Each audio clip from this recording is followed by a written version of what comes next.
ਖਾਲਸਾ ਵਾਹਿਗੁਰੂ ਜੀ ਕੀ ਫਤਿਹ। ਪਖੰਡ ਨੂੰ ਤਰਜੀਹ ਦੇਣ ਵਾਲਾ ਇੱਕ ਬੰਦਾ ਅਖਵਾਉਂਦਾ ਆਪਣੇ ਆਪ ਨੂੰ ਸਾਧ ਹੈ, ਗੁੱਠ ਵਾਲੀ ਪੱਗ ਬੰਨ੍ਹਦਾ ਹੈ। ਪਿਛਲਿਆਂ ਦਿਨਾਂ ਦੇ ਅੰਦਰ ਉਹਨੇ ਇੱਕ ਜੋੜਾ ਲਿਆ, ਜੋੜੇ ਨੂੰ ਰੁਮਾਲੇ ਦੇ ਅੰਦਰ ਲਪੇਟਿਆ ਗਿਆ। ਪਿੰਡਾਂ ਦੇ ਅੰਦਰ, ਸ਼ਹਿਰਾਂ ਦੇ ਅੰਦਰ ਜੋੜੇ ਦਾ ਜਲੂਸ ਕੱਢਿਆ ਗਿਆ, ਜੋੜਾ ਪੁਜਾਇਆ ਗਿਆ, ਪੈਸੇ ਬਟੋਰੇ ਗਏ, ਮੱਥੇ ਟਕਵਾਏ ਗਏ ਜੋੜੇ ਨੂੰ, ਅਤੇ ਆਖਿਆ ਇਹ ਗਿਆ ਵੀ ਇਹ ਜੋੜਾ ਗੁਰੂ ਅਮਰਦਾਸ ਪਾਤਸ਼ਾਹ ਦਾ ਜੋੜਾ ਹੈ। ਇਹਦੀ ਗੱਲ ਬਾਅਦ ਵਿੱਚ ਕਰਨੇ ਆ। ਮੈਂ ਤਾਂ ਸਿੱਖਾਂ ਦੀ ਅਕਲ ਤੋਂ ਹੈਰਾਨ ਹਾਂ। ਪਿੱਛੇ ਜੇ ਇੱਕ ਘੋੜਾ ਲੈ ਕੇ ਆ ਗਿਆ ਔਰ ਉਹਨੇ ਇਹ ਗੱਲ ਕਹਿ ਦਿੱਤੀ ਵੀ ਇਹ ਘੋੜਾ ਉਸ ਨਸਲ ਦੇ ਨਾਲ ਸੰਬੰਧ ਰੱਖਦਾ ਹੈ ਜਿਹੜੀ ਨਸਲ ਦੇ ਘੋੜੇ ਦੇ ਉੱਤੇ ਗੁਰੂ ਗੋਬਿੰਦ ਸਿੰਘ ਪਾਤਸ਼ਾਹ ਜੀ ਸਵਾਰੀ ਕਰਦੇ ਹੁੰਦੇ ਸਨ। ਲੋਕ ਉਸ ਘੋੜੇ ਦੀ ਲਿੱਦ ਚੁੱਕ ਚੁੱਕ ਕੇ ਆਪਣੇ ਘਰਾਂ ਨੂੰ ਲੈ ਗਏ ਔਰ ਉਹਨੂੰ ਪ੍ਰਸ਼ਾਦ ਸਮਝ ਕੇ ਖਾਂਦੇ ਰਹੇ, ਘੋੜੇ ਨੂੰ ਮੱਥੇ ਟੇਕਦੇ ਰਹੇ, ਪੱਖੇ ਚੱਲਦੇ ਰਹੇ। ਜਦੋਂ ਗੁਰਬਾਣੀ ਪੜ੍ਹੀਏ ਜਾਂ ਗੁਰ ਇਤਿਹਾਸ ਨੂੰ ਵੇਖੀਏ, ਇੱਥੇ ਪਾਤਸ਼ਾਹ ਨੇ ਆਪਣੀ ਨਸਲ ਦੇ ਨਾਲ ਤੁਹਾਨੂੰ ਨਹੀਂ ਜੋੜਿਆ। ਨਸਲ ਤੋਂ ਮੀਨ ਆਪਣੀ ਅੰਸ਼, ਆਪਣੀ ਬੰਸ, ਆਪਣੇ ਪੁੱਤਰਾਂ ਨਾਲ ਵੀ ਨਹੀਂ ਜੋੜਿਆ। ਜੇ ਇਸ ਤਰ੍ਹਾਂ ਦੀ ਪੂਜਾ ਗੁਰੂ ਨਾਨਕ ਪਾਤਸ਼ਾਹ ਨੇ ਕਰਵਾਉਣੀ ਹੁੰਦੀ, ਨਸਲ ਦੀ ਪੂਜਾ ਜਾਂ ਅੰਸ਼ ਦੀ ਪੂਜਾ ਕਰਵਾਉਣੀ ਹੁੰਦੀ, ਤੇ ਫਿਰ ਸ੍ਰੀ ਚੰਦ ਅਤੇ ਲਖਮੀ ਦਾਸ ਨੂੰ ਪਿੱਛੇ ਕਿਉਂ ਕੀਤਾ? ਬਾਬਾ ਲਹਿਣਾ ਜੀ ਨੂੰ ਅੱਗੇ ਕਿਉਂ ਲਿਆਂਦਾ? ਗੁਰੂ ਅੰਗਦ ਸਾਹਿਬ ਕਿਉਂ ਬਣਾਇਆ? ਜੇ ਇਸ ਤਰ੍ਹਾਂ ਹੀ ਪੂਜਾ ਕਰਵਾਉਣੀ ਯੋਗ ਸੀ ਤੇ ਫਿਰ ਗੁਰੂ ਅੰਗਦ ਸਾਹਿਬ ਨੇ ਤੇ ਤੁਹਾਡੇ ਕਾਗਜ਼ਾਂ ਦੇ ਅੰਦਰ ਗਲਤੀ ਕੀਤੀ ਨਾ, ਵੀ ਬਾਬਾ ਦਾਤੂ ਜੀ ਨੂੰ ਤੇ ਦਾਸੂ ਜੀ ਨੂੰ ਪਿੱਛੇ ਕਰ ਦਿੱਤਾ ਤੇ ਬਾਬਾ ਅਮਰਦਾਸ ਜੀ ਨੂੰ ਅੱਗੇ ਲੈ ਆਂਦਾ ਵੀ ਆ ਤੂੰ ਮੈਨੂੰ ਸਿਆਣਾ ਲੱਗਦਾ, ਤੇਰੇ ਮੋਢਿਆਂ ਦੇ ਉੱਤੇ ਮੈਂ ਭਾਰ ਪਾਉਣਾ ਗੁਰਗੱਦੀ ਦਾ। ਆਪਣੀ ਅੰਸ਼ ਨੂੰ, ਆਪਣੀ ਨਸਲ ਨੂੰ ਉਹਨਾਂ ਨੇ ਪਿੱਛੇ ਕਰ ਦਿੱਤਾ। ਗੁਰੂ ਰਾਮਦਾਸ ਸਾਹਿਬ ਨੇ ਇਸ ਤਰ੍ਹਾਂ ਕਰ ਦਿੱਤਾ। ਖੈਰ, ਮੈਨੂੰ ਹੈਰਾਨਗੀ ਹੁੰਦੀ ਵੀ ਉਸ ਨਸਲ ਦਾ ਜਾਨਵਰ, ਇੱਥੇ ਬੰਦੇ ਦੀ ਗੱਲ ਕਰ ਰਹੇ ਹਾਂ, ਗੁਰੂ ਸਾਹਿਬਾਨ ਇਨਸਾਨੀ ਜਾਮੇ ਵਿੱਚ ਆਏ, ਉਹਨਾਂ ਨੇ ਪੁੱਤਰਾਂ ਨੂੰ ਜਨਮ ਦਿੱਤਾ, ਪਿੱਛੇ ਕਰ ਦਿੱਤਾ, ਅਤੇ ਤੁਹਾਡੇ ਤੋਂ ਪੂਜਾ ਕਿਹਦੀ ਕਰਾਈ ਜਾ ਰਹੀ ਹੈ ਜੀ? ਉਸ ਨਸਲ ਦਾ ਘੋੜਾ ਹੈ। ਇਹ ਤਾਂ ਪਤਾ ਸੀ ਨਾ ਸਿੱਧਾ ਸਾਵਾਂ ਵੀ ਸ੍ਰੀ ਚੰਦ ਗੁਰੂ ਨਾਨਕ ਸਾਹਿਬ ਜੀ ਦਾ ਸਾਹਿਬਜ਼ਾਦਾ ਹੈ, ਆ ਲਖਮੀ ਦਾਸ ਗੁਰੂ ਨਾਨਕ ਸਾਹਿਬ ਜੀ ਦਾ ਹੀ ਸਪੁੱਤਰ ਹੈ। ਇਹ ਤਾਂ ਪਤਾ ਸੀ ਨਾ ਸਿੱਧਾ ਸਾਵਾਂ। ਇਹ ਜਿਹੜਾ ਘੋੜਾ ਹੈ ਇਹਦੇ ਬਾਰੇ ਤਾਂ ਪਤਾ ਵੀ ਨਹੀਂ। ਚਲੋ ਜੇ ਪਤਾ ਵੀ ਹੋਵੇ ਵੀ ਉਸੇ ਹੀ ਅੰਸ਼ ਦਾ ਹੈ, ਉਸੇ ਹੀ ਨਸਲ ਦਾ ਹੈ, ਤਾਂ ਕੀ ਫਰਕ ਪੈਂਦਾ? ਘੋੜਿਆਂ ਵਰਗਾ ਘੋੜਾ ਹੈ। ਤੁਹਾਨੂੰ ਘੋੜੇ ਦੀ ਪੂਜਾ ਕਰਾਈ ਗਈ, ਘੋੜੇ ਦੀ ਲਿੱਦ ਖਵਾਈ ਗਈ। ਸਿੱਖੋ, ਤੁਹਾਡਾ ਗੁਰੂ ਗਿਆਨ ਸੀ, ਤੁਸੀਂ ਇੰਨੇ ਅਗਿਆਨੀ ਨਹੀਂ ਸੀ ਹੋਣੇ ਚਾਹੀਦੇ।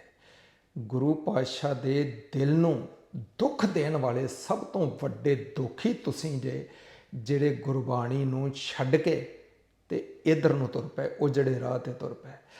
ਤੁਹਾਨੂੰ ਹਰ ਪਖੰਡ ਦੇ ਨਾਲੋਂ ਤੋੜਿਆ ਗਿਆ। ਗੁਰੂ ਨਾਨਕ ਸਾਹਿਬ ਜੀ ਤੋਂ ਲੈ ਕੇ ਸਮਝਾਇਆ ਗਿਆ, ਭੁੱਖੇ ਨਹੀਂ ਰਹਿਣਾ, ਕੱਪੜਾ ਕਿਹੜਾ ਪਾਉਣਾ ਹੈ, ਕਿਹੜੇ ਰਾਹ 'ਤੇ ਤੁਰਨਾ ਹੈ, ਪਰਿਵਾਰ ਦੀ ਅਹਿਮੀਅਤ, ਦੂਜੀ ਅਹਿਮੀਅਤ, ਤੀਜੀ ਅਹਿਮੀਅਤ, ਇੱਕ ਇੱਕ ਪਖੰਡ ਦੇ ਨਾਲੋਂ ਤੋੜ ਕੇ ਤੁਹਾਨੂੰ ਜੋੜਿਆ ਕਿੱਥੇ? ਗੁਰੂ ਗ੍ਰੰਥ ਸਾਹਿਬ ਦੀ ਬਾਣੀ ਦੇ ਨਾਲ। ਪਰ ਅੱਜ ਕੀ ਕੀਤਾ ਜਾ ਰਿਹਾ? ਗੁਰੂ ਗ੍ਰੰਥ ਸਾਹਿਬ ਜੀ ਦੀ ਬਾਣੀ ਦੇ ਨਾਲੋਂ ਤੋੜ ਕੇ ਤੇ ਜੋੜਿਆ ਕਿੱਥੇ ਜਾ ਰਿਹਾ ਹੈ? ਪਖੰਡ ਦੇ ਨਾਲ, ਘੋੜੇ ਦੇ ਨਾਲ, ਘੋੜੇ ਦੀ ਲਿੱਦ ਦੇ ਨਾਲ, ਜੁੱਤੀਆਂ ਦੇ ਨਾਲ, ਕਛਹਿਰਿਆਂ ਦੇ ਨਾਲ, ਮਾਲਾ ਦੇ ਨਾਲ, ਜੰਡੀਆਂ ਦੇ ਨਾਲ, ਪਿੱਪਲਾਂ ਦੇ ਨਾਲ, ਇਹਨਾਂ ਦੇ ਨਾਲ ਜੋੜਿਆ ਜਾ ਰਿਹਾ। ਉਹਦਾ ਕਾਰਨ ਕੋਈ ਹੋਰ ਹੈ। ਸ਼ਾਇਦ ਤੁਹਾਡੀ ਸਮਝ ਵਿੱਚ ਆ ਜਾਏ, ਸ਼ਾਇਦ ਕਿਤੇ ਸਮਝਣ ਦਾ ਤਹੱਈਆ ਕਰ ਲਓ, ਯਤਨ ਕਰ ਲਓ ਅਤੇ ਗੱਲ ਪਕੜ ਵਿੱਚ ਆ ਜਾਓ ਅਤੇ ਗੁਰਬਾਣੀ ਦੇ ਨਾਲ ਜੁੜ ਜਾਓ। ਮੈਂ ਇੱਕ ਹੋਰ ਗੱਲ ਕਹਿ ਦਿੰਦਾ, ਗੁਰੂ ਗ੍ਰੰਥ ਸਾਹਿਬ ਨੂੰ ਪੜ੍ਹਿਆ ਕਰੋ। ਗੁਰੂ ਗ੍ਰੰਥ ਸਾਹਿਬ ਦੀ ਬਾਣੀ ਦੇ ਆਖਰੀ ਅਰਥ ਮਹੀਨੇ 2 ਮਹੀਨੇ ਵਿੱਚ ਇੱਕ ਸ਼ਬਦ ਕੱਢ ਕੇ ਵੇਖ ਲਿਆ ਕਰੋ। ਪਖੰਡ ਤੋਂ ਤੁਹਾਡਾ ਖਹਿੜਾ ਛੁੱਟ ਜਾਏਗਾ, ਤੁਹਾਡਾ ਸ਼ੋਸ਼ਣ ਹੋਣੋਂ ਬਚ ਜਾਏਗਾ। ਖੈਰ, ਆਪਣੇ ਵਿਸ਼ੇ ਦੇ ਨਾਲ ਜੁੜੀਏ। ਤੁਹਾਨੂੰ ਇਹ ਭਟਕਾਇਆ ਕਿਉਂ ਜਾਂਦਾ ਹੈ, ਇੱਧਰ ਜੋੜਿਆ ਕਿਉਂ ਜਾਂਦਾ ਹੈ? ਕਿਉਂਕਿ ਉਹਨਾਂ ਨੇ ਆਪਣੀਆਂ ਜੁੱਤੀਆਂ ਦੀ ਪੂਜਾ ਕਰਾਉਣੀ ਹੁੰਦੀ ਹੈ। ਅੱਜ ਗੁਰੂਆਂ ਦੀ ਜੁੱਤੀ ਕਹਿ ਕੇ, ਗੁਰੂਆਂ ਦਾ ਜੋੜਾ ਕਹਿ ਕੇ ਤੁਹਾਡੇ ਤੋਂ ਪੂਜਾ ਕਰਵਾਈ ਜਾ ਰਹੀ ਹੈ। ਕੱਲ੍ਹ ਨੂੰ ਆਪਣੀ ਜੁੱਤੀ ਦੀ ਜਾਂ ਆਪਣੇ ਕਿਸੇ ਵੱਡੇ ਸਾਧੂ ਦੀ ਜੁੱਤੀ ਦੀ ਤੁਹਾਡੇ ਤੋਂ ਪੂਜਾ ਕਰਵਾ ਸਕਣ, ਔਰ ਹੋ ਹੀ ਰਹੀ ਹੈ। ਥਾਂ ਥਾਂ 'ਤੇ ਜੁੱਤੇ ਪਏ ਨੇ, ਇਹ ਜੇ ਫਲਾਣੇ ਮਹਾਂਪੁਰਸ਼ ਦੀ ਜੁੱਤੀ ਹੈ, ਫਲਾਣੇ ਮਹਾਂਪੁਰਸ਼ ਦਾ ਕਛਹਿਰਾ, ਕਛਹਿਰਿਆਂ ਨੂੰ ਪੂਜਿਆ ਜਾ ਰਿਹਾ ਹੈ। ਉਹਦੀ ਮਾਲਾ ਹੈ, ਉਹਦਾ ਭੋਰਾ ਹੈ, ਉਹਦਾ ਆ ਹੈ, ਉਹਦਾ ਆਓ ਹੈ। ਇਹ ਪੂਜਾ ਤੁਹਾਡੇ ਤੋਂ ਕਰਵਾਉਣੀ ਹੈ, ਪਿੜ ਬੱਧਾ ਜਾ ਰਿਹਾ ਹੈ। ਗਰਾਊਂਡ ਬਣਾਈ ਜਾ ਰਹੀ ਹੈ, ਵਿਉਂਤ ਬਣਾਈ ਜਾ ਰਹੀ ਹੈ, ਤੇ ਤੁਸੀਂ ਉਸ ਵਿਉਂਤ ਦੇ ਅੰਦਰ ਸਹਾਇਕ ਬਣ ਰਹੇ ਹੋ। ਜੇ ਤੇ ਗੁਰੂ ਗ੍ਰੰਥ ਸਾਹਿਬ ਜੀ ਦੇ ਸਿੱਖ ਹੋ ਤੇ ਗੁਰੂ ਗ੍ਰੰਥ ਸਾਹਿਬ ਜੀ ਦੇ ਨਾਲ ਜੁੜੋ, ਇਹਨਾਂ ਪਖੰਡੀਆਂ ਦਾ ਖਹਿੜਾ ਛੱਡ ਦਿਓ। ਤੇ ਫਿਰ ਕਿਹਾ ਕੀ ਜਾ ਰਿਹਾ ਹੈ, ਅੱਛਾ ਤੁਸੀਂ ਇੰਨੇ ਭੋਲੇ ਕਦੋਂ ਦੇ ਹੋ ਗਏ? ਪੜ੍ਹੇ ਲਿਖੀ ਸਦੀ ਦੇ ਅੰਦਰ ਤੁਹਾਡਾ ਜਨਮ ਹੋਇਆ, ਪੜ੍ਹੇ ਲਿਖੇ ਯੁੱਗ ਦੇ ਅੰਦਰ ਹੋ, ਪੜ੍ਹੇ ਲਿਖੇ ਹੋ, ਤੇ ਪੜ੍ਹੇ ਲਿਖੇ ਹੋ ਕੇ ਉਜੜੇ ਪੈ ਗਏ, ਪਖੰਡ ਦੇ ਰਾਹ ਪੈ ਗਏ। ਤੁਹਾਨੂੰ ਸਮਝ ਨਹੀਂ ਲੱਗਦੀ ਗੁਰੂ ਗ੍ਰੰਥ ਸਾਹਿਬ ਜੀ ਕੀ ਕਹਿ ਰਹੇ ਨੇ ਤੇ ਇਹ ਕੀ ਕਹਿ ਰਹੇ ਨੇ? ਚਲੋ ਗੁਰੂ ਗ੍ਰੰਥ ਸਾਹਿਬ ਦੀ ਬਾਣੀ ਜੇ ਨਾ ਵੀ ਤੁਸੀਂ ਪੜ੍ਹੀ ਹੋਵੇ, ਤੁਹਾਡੀ ਕਾਮਨ ਸੈਂਸ ਕੰਮ ਨਹੀਂ ਕਰਦੀ ਵੀ ਜਿਸ ਦਿਨ ਇਹਨਾਂ ਨੂੰ ਆਪ ਕੋਈ ਰੋਗ ਹੁੰਦਾ ਹੈ ਉਦੋਂ ਤੇ ਚੰਗੇ ਤੋਂ ਚੰਗੇ ਹਸਪੀਟਲ ਦੇ ਅੰਦਰ ਜਾ ਕੇ ਐਡਮਿਸ਼ਨ ਲੈਂਦੇ ਨੇ, ਉੱਥੇ ਐਡਮਿਟ ਹੁੰਦੇ ਨੇ, ਇਹ ਕਹਿੰਦੇ ਨੇ ਜੀ ਸਾਡਾ ਇਲਾਜ ਇੱਥੇ ਹੋਵੇ। ਮਹਿੰਗੇ ਤੋਂ ਮਹਿੰਗਾ ਡਾਕਟਰ ਸੱਦਿਆ ਜਾਂਦਾ ਹੈ, ਮਹਿੰਗੇ ਤੋਂ ਮਹਿੰਗੀ ਦਵਾਈ ਦਿੱਤੀ ਜਾਂਦੀ ਹੈ। ਉਦੋਂ ਇਹ ਆਪ ਤੇ ਜਾਂਦੇ ਨੇ ਹਸਪੀਟਲਾਂ ਦੇ ਅੰਦਰ, ਬਲਕਿ ਵਿਦੇਸ਼ਾਂ ਦੇ ਹਸਪੀਟਲਾਂ ਦੇ ਅੰਦਰ। ਤੇ ਜਿੱਦਣ ਤੁਹਾਡੇ ਦੁੱਖ ਦਰਦ ਮਿਟਣ ਦੀ ਗੱਲ ਆਉਂਦੀ, ਉਦੋਂ ਜੋੜਾ ਲੈ ਕੇ, ਘੋੜਾ ਲੈ ਕੇ, ਗੰਗਾ ਸਾਗਰ ਲੈ ਕੇ, ਮਾਲਾ ਲੈ ਕੇ, ਇਸ ਤਰ੍ਹਾਂ ਦੇ ਸਾਧਨ ਲੈ ਕੇ ਤੁਹਾਡੇ ਤੱਕ ਪਹੁੰਚ ਕੀਤੀ ਜਾਂਦੀ ਜੀ। ਮੱਥਾ ਟੇਕ ਲਓ, ਸਿਰ ਨੂੰ ਲਾ ਲਓ ਤੇ ਤੁਹਾਡੇ ਦੁੱਖ ਮਿਟ ਜਾਣਗੇ। ਤੁਸੀਂ ਸਵਾਲ ਕਿਉਂ ਨਹੀਂ ਕਰਦੇ ਵੀ ਆਪਣੀ ਵਾਰੀ ਹਸਪੀਟਲਾਂ ਵੱਲ ਕਿਉਂ ਭੱਜਦੇ ਹੋ? ਤੁਹਾਡੇ ਦੁੱਖ ਕਿਉਂ ਨਹੀਂ ਮਿਟਦੇ ਜੇ ਸਾਡੇ ਦੁੱਖ ਮਿਟਦੇ ਨੇ? ਕਿਉਂਕਿ ਤੁਹਾਨੂੰ ਪਾਗਲ ਬਣਾਇਆ ਜਾ ਰਿਹਾ ਹੈ, ਤੁਸੀਂ ਬਣੀ ਜਾ ਰਹੇ ਹੋ। ਹੁਣ ਇਹ ਜੋੜਾ ਕਿਹਦਾ ਹੈ? ਗੁਰੂ ਅਮਰਦਾਸ ਸਾਹਿਬ ਦਾ। ਤੇ ਗੁਰੂ ਅਮਰਦਾਸ ਸਾਹਿਬ ਦਾ ਹੀ ਇੱਕ ਬਚਨ ਮੈਂ ਤੁਹਾਡੇ ਸਾਹਮਣੇ ਲੈ ਆਉਣਾ। ਪਾਤਸ਼ਾਹ ਕੀ ਕਹਿੰਦੇ ਨੇ ਆਨੰਦ ਸਾਹਿਬ ਦੀ ਬਾਣੀ ਦੇ ਅੰਦਰ? ਦੁੱਖ ਰੋਗ ਸੰਤਾਪ ਉਤਰੇ ਸੁਣੀ ਸੱਚੀ ਬਾਣੀ। ਪੜ੍ਹਦੇ ਹੋ ਨਾ ਰੋਜ਼, ਤੇ ਫਿਰ ਇਹ ਕਿਉਂ ਪੜ੍ਹਦੇ ਹੋ ਜੇ ਜੋੜੇ ਦੇ ਨਾਲ ਹੀ ਦੁੱਖ ਮਿਟਣੇ ਨੇ? ਉਹਨਾਂ ਨੂੰ ਇਹ ਸਵਾਲ ਨਹੀਂ ਕਰ ਸਕਦੇ ਵੀ ਸਾਡੇ ਕੋਲ ਜੁੱਤੀਆਂ ਲੈ ਕੇ, ਜੋੜੇ ਲੈ ਕੇ ਆਉਣ ਵਾਲਿਓ ਸੱਜਣੋ, ਇਹ ਬਾਣੀ ਜਿਸ ਗੁਰੂ ਦੀ ਬਾਣੀ ਆਹ ਗੱਲ ਕਹਿ ਰਹੀ ਹੈ, ਤੁਸੀਂ ਉਸੇ ਗੁਰੂ ਦਾ ਹੀ ਜੋੜਾ ਸਾਡੇ ਕੋਲ ਲੈ ਕੇ ਆਣ ਕੇ ਸਾਡੇ ਤੋਂ ਪੂਜਾ ਕਰਵਾ ਰਹੇ ਹੋ? ਤੁਸੀਂ ਇਹ ਸਵਾਲ ਨਹੀਂ ਕਰ ਸਕਦੇ? ਜ਼ਬਾਨ ਨੂੰ ਤਾਲੇ ਕਿਉਂ ਲੱਗ ਜਾਂਦੇ ਨੇ? ਮੱਥਾ ਟੇਕੀ ਜਾਂਦੇ ਹੋ 100-100 500 2-2 ਹਜ਼ਾਰ ਦੇ ਮੱਥਾ ਟੇਕੀ ਜਾਂਦੇ ਹੋ, ਸ਼ਾਮ ਨੂੰ ਲਵੇਟਾ ਮਾਰ ਕੇ ਆਪਣੇ ਘਰ ਪੈਂਦੇ ਨੇ, ਰੋਗ ਤੁਹਾਡੇ ਮਿਟਦੇ ਨੇ। ਗੁਰੂ ਅਰਜਨ ਸਾਹਿਬ ਦਾ ਇੱਕ ਬਚਨ ਹੈ ਔਰ ਗੁਰੂ ਗ੍ਰੰਥ ਸਾਹਿਬ ਜੀ ਦੇ ਮੁਬਾਰਕ ਅੰਗ 386 ਦੇ ਉੱਤੇ ਬਚਨ ਹੈ। ਉਹ ਕਹਿੰਦੇ ਨੇ ਪਰ ਕਾ ਬੁਰਾ ਨਾ ਰਾਖੋ ਚੀਤ, ਤੁਮਕੋ ਦੁੱਖ ਨਹੀਂ ਪਾਈ ਮੀਤ। ਪਰ ਕਾ ਪਰ ਮੈਨੇ ਪਰਾਇਆ, ਪਰ ਕਾ ਬੁਰਾ ਨਾ ਰਾਖੋ ਚੀਤ, ਤੁਮਕੋ ਦੁੱਖ ਨਹੀਂ ਪਾਈ ਮੀਤ। ਤੁਸੀਂ ਇਹ ਸਵਾਲ ਨਹੀਂ ਕਰ ਸਕਦੇ ਵੀ ਗੁਰਬਾਣੀ ਤੇ ਕਹਿੰਦੀ ਵੀ ਪਰਾਏ ਦਾ ਬੁਰਾ ਆਪਣੇ ਅੰਦਰੋਂ ਕੱਢ, ਬੁਰਾ ਸੋਚਣਾ, ਬੁਰਾ ਵੇਖਣਾ, ਬੁਰਾ ਕਰਨਾ, ਇਹ ਛੱਡੇਗਾ ਤਾਂ ਦੁੱਖ ਮਿਟਣਗੇ। ਤੁਸੀਂ ਕਹਿੰਦੇ ਹੋ ਜੋੜਾ ਸਿਰ ਨੂੰ ਲਾ ਲਓ, ਜੋੜਾ ਸਰੀਰ ਨੂੰ ਲਾ ਲਓ ਤਾਂ ਦੁੱਖ ਮਿਟ ਜਾਣਗੇ। ਕਿਵੇਂ ਮਿਟਣਗੇ? ਪਿੱਛੇ ਜੇ ਇੱਕ ਨੇ ਬੜਾ ਪ੍ਰਚਾਰ ਕੀਤਾ ਜੀ ਮੇਰੀਆਂ ਬਣਾਈਆਂ ਦਵਾਈਆਂ ਖਾ ਲਓ, ਇਸ ਤਰ੍ਹਾਂ ਹੋ ਜਾਏਗਾ, ਤੁਹਾਡੇ ਦੁੱਖ ਰੋਗ ਮਿਟ ਜਾਣਗੇ। ਆਪ ਉਹਦੇ ਗੋਡਿਆਂ ਦਾ ਆਪਰੇਸ਼ਨ ਲੰਡਨ ਦੇ ਅੰਦਰ ਜਾ ਕੇ ਹੁੰਦਾ ਹੈ, ਇੰਗਲੈਂਡ ਦੇ ਅੰਦਰ ਹੁੰਦਾ ਹੈ। ਤੁਹਾਡੇ ਬਾਬਿਆਂ ਦੇ ਆਪਰੇਸ਼ਨ ਵਿਦੇਸ਼ਾਂ ਦੇ ਅੰਦਰ ਹੁੰਦੇ ਨੇ ਔਰ ਤੁਹਾਨੂੰ ਜੋੜਿਆਂ ਦੇ ਨਾਲ ਜੋੜਿਆਂ ਦੇ ਨਾਲ ਜੋੜਿਆ ਜਾ ਰਿਹਾ। ਗੁਰੂ ਗ੍ਰੰਥ ਸਾਹਿਬ ਜੀ ਕਹਿ ਰਹੇ ਨੇ ਵੀ ਸਗਲ ਸ੍ਰਿਸ਼ਟ ਕੋ ਰਾਜਾ ਦੁਖੀਆ, ਹਰ ਕੋ ਨਾਮ ਜਪਤ ਹੋਏ ਸੁਖੀਆ। ਹਰੀ ਦੇ ਗੁਣਾਂ ਦੇ ਨਾਲ ਜੁੜਨ ਤੋਂ ਬਾਅਦ ਤੁਸੀਂ ਸੁਖੀ ਹੋਵੋਗੇ। ਇਹ ਸਵਾਲ ਕਿਉਂ ਨਹੀਂ ਕਰਦੇ ਉਹਨਾਂ ਦੇ ਉੱਤੇ? ਇਹ ਬਾਣੀ ਉਹਨਾਂ ਦੇ ਸਾਹਮਣੇ ਕਿਉਂ ਨਹੀਂ ਰੱਖਦੇ? ਜੋੜਾ ਆਉਂਦਾ ਹੈ ਤੇ ਫਿਰ ਤੁਸੀਂ ਇੰਨੇ ਇਮੋਸ਼ਨਲ ਹੋ ਜਾਂਦੇ ਆ, ਇਮੋਸ਼ਨਲ ਹੋ ਕੇ ਤੁਹਾਡੀ ਬਲੈਕਮੇਲਿੰਗ ਸ਼ੁਰੂ ਹੁੰਦੀ ਹੈ। ਇਹ ਜੀ ਗੁਰੂ ਅਮਰਦਾਸ ਜੀ ਦਾ ਜੋੜਾ ਹੈ।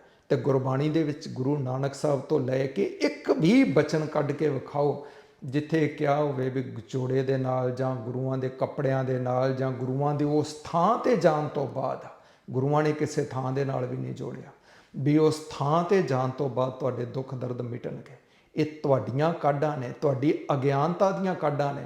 ਤੇ ਅਗਿਆਨਤਾ ਵਸ ਹੋ ਕੇ ਤੁਸੀਂ ਬਲੈਕਮੇਲ ਹੋ ਰਹੇ ਹੋ। ਇਹਨੂੰ ਨਾ ਧਰਮ ਦਾ ਦੇ ਰਹੇ ਹੋ, ਬਿਲਕੁਲ ਵੀ ਇਹ ਧਰਮ ਨਹੀਂ ਹੈ। ਗੁਰੂ ਜੀ ਪਤਾ ਕੀ ਕਹਿੰਦੇ ਨੇ ਵੀ ਦੁੱਖ ਕਿਵੇਂ ਮਿਟਣਗੇ? ਪਾਤਸ਼ਾਹ ਗੁਰੂ ਅਮਰਦਾਸ ਸਾਹਿਬ ਜੀ ਦਾ ਹੀ ਬਚਨ ਹੈ। ਇਹ ਗੁਰੂ ਅਮਰਦਾਸ ਸਾਹਿਬ ਜੀ ਦਾ ਜੋੜਾ ਹੈ ਨਾ ਜਿਹੜਾ ਤੁਹਾਡੇ ਤੋਂ ਮੱਥੇ ਟਿਕਾਏ ਜਾ ਰਹੇ ਨੇ। ਤੇ ਗੁਰੂ ਅਮਰਦਾਸ ਸਾਹਿਬ ਜੀ ਦਾ ਵਚਨ ਇੱਕ ਹੋਰ ਸੁਣ ਲਓ।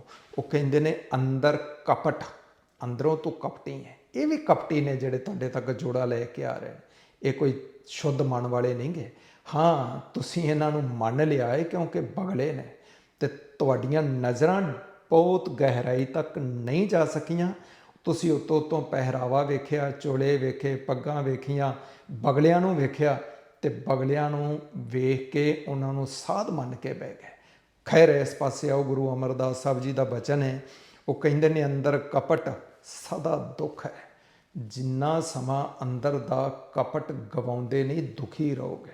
ਭਾਵੇਂ ਜੋੜਾ ਸਿਰ ਤੇ ਚੁੱਕੀ ਫਿਰੋ, ਭਾਵੇਂ ਮੱਥੇ ਨਾਲ ਲਾ ਲਓ, ਭਾਵੇਂ ਨਾ ਲਾ ਲਓ। ਗੁਰੂ ਅਮਰਦਾਸ ਜੀ ਦਾ ਬਚਨ ਹੈ, ਜਿਨ੍ਹਾਂ ਦਾ ਜੋੜਾ ਕਹਿ ਕੇ ਪੁਜਾਇਆ ਜਾ ਰਿਹਾ। ਅੰਦਰ ਕਪਟ ਸਦਾ ਦੁੱਖ ਹੈ, ਮਨਮੁਖ ਧਿਆਨ ਨਾ ਲਾਗੈ। ਦੁੱਖ ਵਿੱਚ ਕਾਰ ਕਮਾਵਨੀ, ਦੁੱਖ ਵਰਤੈ ਦੁੱਖ ਆਗੈ। ਕਹਿਣ ਲੱਗੇ ਕਪਟੀ ਹੋ, ਪਖੰਡੀ ਹੋ, ਧੋਖੇਬਾਜ਼ ਹੋ, ਔਗਣਾਂ ਦੇ ਭਰੇ ਹੋ, ਮਲੀਨ ਮਨ ਵਾਲੇ ਹੋ, ਮਲੀਨ ਸੋਚਾਂ ਵਾਲੇ ਹੋ। ਕਹਿਣ ਲੱਗੇ ਦੁੱਖ ਹੀ ਵਰਤ ਰਿਹਾ ਹੈ ਤੇ ਦੁੱਖ ਹੀ ਅੱਗੇ ਰਹੇਗਾ, ਕਿਉਂਕਿ ਆਪਣੇ ਆਪ ਨੂੰ ਤੁਸੀਂ ਅੰਦਰੋਂ ਸ਼ੁੱਧ ਨਹੀਂ ਕੀਤਾ। ਅੱਛਾ, ਇੱਕ ਗੱਲ ਹੋਰ ਮੇਰੇ ਧਿਆਨ ਵਿੱਚ ਆਵੇ। ਜੇ ਜੋੜਾ ਮੱਥੇ ਦੇ ਉੱਤੇ ਛਵਾਉਣ ਦੇ ਨਾਲ ਜਾਂ ਸਿਰ ਤੇ ਲਾਉਣ ਦੇ ਨਾਲ ਦੁੱਖ ਮਿਟਦੇ ਨੇ, ਤੇ ਫਿਰ ਸਾਰਾ ਗੁਰੂ ਗ੍ਰੰਥ ਸਾਹਿਬ, ਇਹਦੀ ਅਹਿਮੀਅਤ ਕੀ ਬਚਦੀ ਹੈ? ਫਿਰ ਗੁਰਬਾਣੀ ਗੁਰੂ ਸਾਹਿਬਾਂ ਨੇ ਰਚੀ ਕਿਉਂ? ਭਗਤਾਂ ਦੀ ਬਾਣੀ ਨੂੰ ਇਕੱਠਿਆਂ ਕੀਤਾ ਕਿਉਂ? ਭੱਟਾਂ ਦੀ ਬਾਣੀ ਨੂੰ ਇੱਕ ਜਗ੍ਹਾ ਦੇ ਉੱਤੇ ਲਿਆਂਦਾ ਕਿਉਂ? ਕਿਉਂ ਗੁਰੂ ਗ੍ਰੰਥ ਸਾਹਿਬ ਦੇ ਨਾਲ ਸਾਨੂੰ ਜੋੜਿਆ ਗਿਆ? ਜੇ ਸਿਰਫ ਜੋੜਿਆਂ ਦੇ ਨਾਲ, ਗੁਰੂ ਨਾਨਕ ਸਾਹਿਬ ਆਪਣਾ ਜੋੜਾ ਦੇ ਦਿੰਦੇ, ਭਗਤ ਆਪਣੇ ਜੋੜੇ ਦੇ ਦਿੰਦੇ, ਔਰ ਬਾਕੀ ਦੇ ਗੁਰੂ ਸਾਹਿਬਾਨ ਆਪਣੀਆਂ ਜੁੱਤੀਆਂ ਆਪਣੇ ਜੋੜੇ ਦੇ ਦਿੰਦੇ, ਇਹ ਤਾਂ ਕੰਮ ਹੀ ਬੜਾ ਸੌਖਾ ਸੀ। ਫਿਰ ਜਾਂਦੇ ਮੱਥਾ ਟੇਕਦੇ, ਦੁੱਖ ਰਹਿੰਦਾ ਹੀ ਨਾ। ਪਰ ਤੁਹਾਡੇ ਦੁੱਖ ਰਹਿਣਗੇ, ਐਲਾਨੀਆਂ ਕਹਿ ਰਿਹਾ ਰਹਿਣਗੇ। ਤੁਸੀਂ ਦੁਖੀ ਰਹੋਗੇ, ਮਰਦੇ ਦਮ ਤੱਕ ਦੁਖੀ ਰਹੋਗੇ, ਜਿੰਨਾ ਸਮਾਂ ਜੋੜਿਆਂ ਦੇ ਨਾਲ ਜੁੜੇ ਰਹੋਗੇ, ਜਿੰਨਾ ਸਮਾਂ ਗੁਰੂ ਗ੍ਰੰਥ ਸਾਹਿਬ ਦੀ ਬਾਣੀ ਨਾਲ ਨਹੀਂ ਜੁੜਦੇ। ਗੁਰੂ ਅਮਰਦਾਸ ਸਾਹਿਬ ਦੇ ਜੋੜੇ ਨੂੰ ਨਾ ਵੇਖੋ, ਉਹਨਾਂ ਨੇ ਜੋੜੇ ਨਾਲ ਨਹੀਂ ਜੋੜਿਆ। ਗੁਰੂ ਅਮਰਦਾਸ ਦੀ ਬਾਣੀ ਨੂੰ ਵੇਖੋ, ਉਹਨੂੰ ਆਪਣੇ ਅੰਦਰ ਥਾਂ ਦਿਓ, ਤਾਂ ਦੁੱਖ ਮਿਟਣਗੇ, ਤਾਂ ਤੁਹਾਡੇ ਅੰਦਰੋਂ ਇਹ ਕਲੇਸ਼ ਜਾਣਗੇ। ਇਹਨਾਂ ਪਖੰਡਾਂ ਨੂੰ ਛੱਡੋ, ਪਖੰਡੀਆਂ ਨੂੰ ਛੱਡੋ, ਗੁਰੂ ਗ੍ਰੰਥ ਸਾਹਿਬ ਜੀ ਦੇ ਨਾਲ ਜੁੜੋ।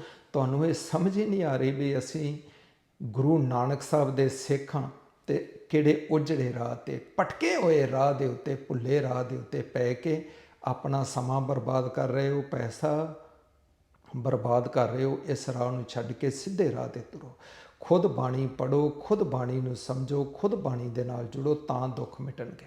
ਵਾਹਿਗੁਰੂ ਜੀ ਕਾ ਖਾਲਸਾ, ਵਾਹਿਗੁਰੂ ਜੀ ਕੀ ਫਤਿਹ।